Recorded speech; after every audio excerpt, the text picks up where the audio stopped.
Who is Abby? Why is Abby?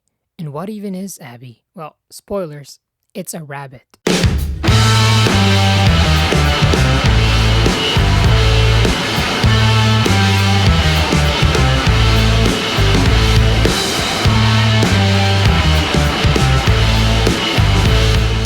Hello everybody, my name is Tusk. With the recent 1.1 update from Wuthering Waves, Kuro provided us with the biggest lore dump in history, so large that even Tectone's ego can't compete. During the 1.1 quest storyline, we learned about our history with the Sentinel Jue and our status as our founder of Jinzhou City. We also learned about our relationship with our personal talking Pokemon, Abby.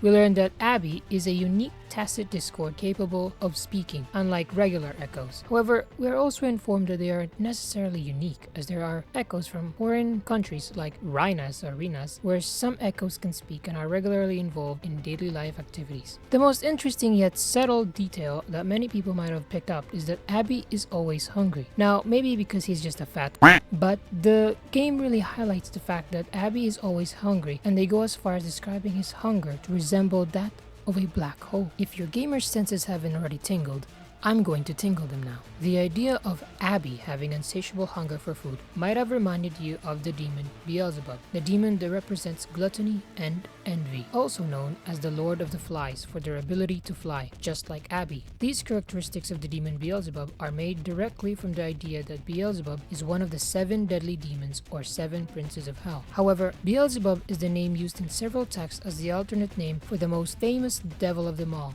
Satan. This contradicts the reason why Abby got their name. Now, it was implied that Abby's name came from being the annoying that always saying absolutely, but that idea is just dumb and more likely a red herring. This is because Rover provides an alternate meaning for the name. Rover states that Abby means joy or someone who brings joy. This also coincides with the Hebrew meaning of the name, which means my father is joyful or gives joy. This name is said to have originated from the name Abigail, the third wife of King David from the Old Testament. King David married Abigail to unite different groups in his kingdom, which doesn't really hint anything. However, we did learn that Joy often addressed the main character as Lady or Lord Arbiter, which, by definition, is a title given to someone who has the ultimate authority on a given matter, or someone who settles disputes. If Kuro makes Rover and Abby parallel to King David and Abigail, we might later learn that Rover used Abby to unite a group in a kingdom that they used to rule. And they could have done this by allowing Abby to reside under Tacit Mark, as Jue specifically mentions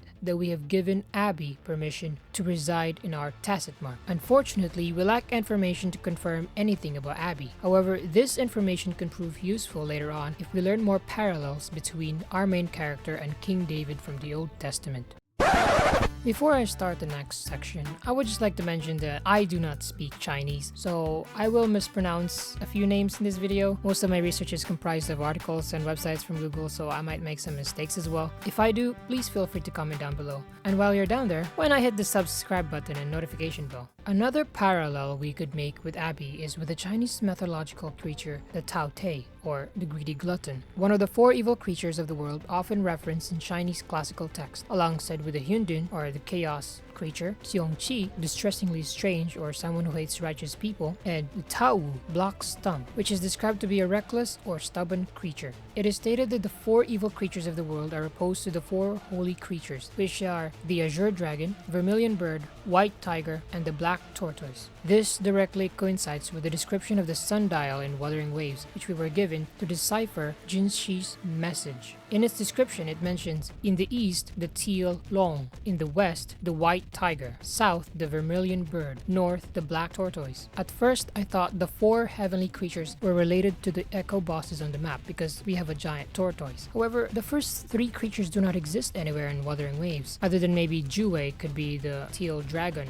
or long. Yet Jue is a sentinel or oracle engine, along with the 6 sentinels of the Huanglong nation. However, we can draw a parallel between 3 characters in the game, Jian, Lin Yang, and Chang Li. Jian is specifically characterized as a teal dragon, while Lin Yang displays characteristics of a white tiger, especially in previous betas. Meanwhile, Chang Li is the vermilion bird, depicted as red with feather motifs in her design. So Jian is the east teal long, Ling Yang is the west white tiger, and Chang Li the south vermilion bird. We can also infer this from their names. For example, Chang Li. The name Chang in Chinese means lasting forever, and Li can mean beautiful. The vermilion bird is often described as the Chinese version of the phoenix, capable of harnessing the power of fire and rebirth. They are also at times described to be winged women. Additionally, during the Thaw of Eon's main quest story, we learn that Chang Li isn't really worried about their lifespan when entering Mount Firmament. You could say that maybe she's of a different species with long lives, since we have Ling Yang.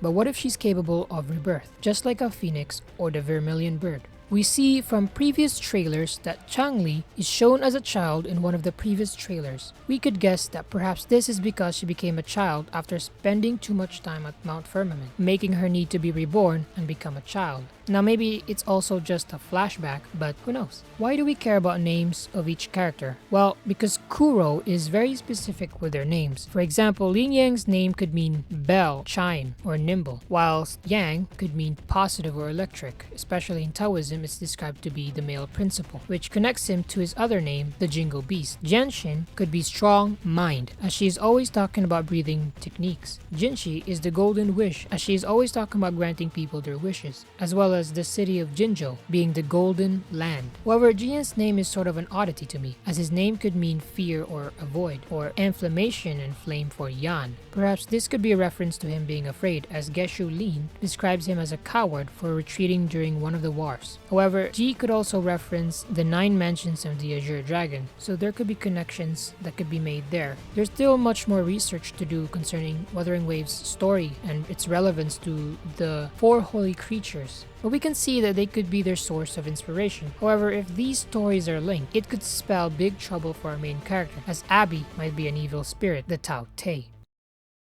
Anyway, that concludes this theory for today. This theory is still a work in progress. I'm pretty sure there's a lot of holes in this theory. For example, Abby has different colored eyes, which red could mean good and blue could mean bad, and that could signify yin and yang. As well as the pupils in Abby's eyes are similar to Sanhwa's eyes, so they could potentially see people differently as well. Or I think Sanhwa describes it as her seeing them in a different form. But there's still a lot of theories to make, so if you want to stick around and hear more about them from me, just press the like button, click the subscribe button, and with that, I'm gonna go back to my hidey hole and see you all in the next video. Bye bye. The unknown is calling, so I cross the line. I'm breathing now, got no more time.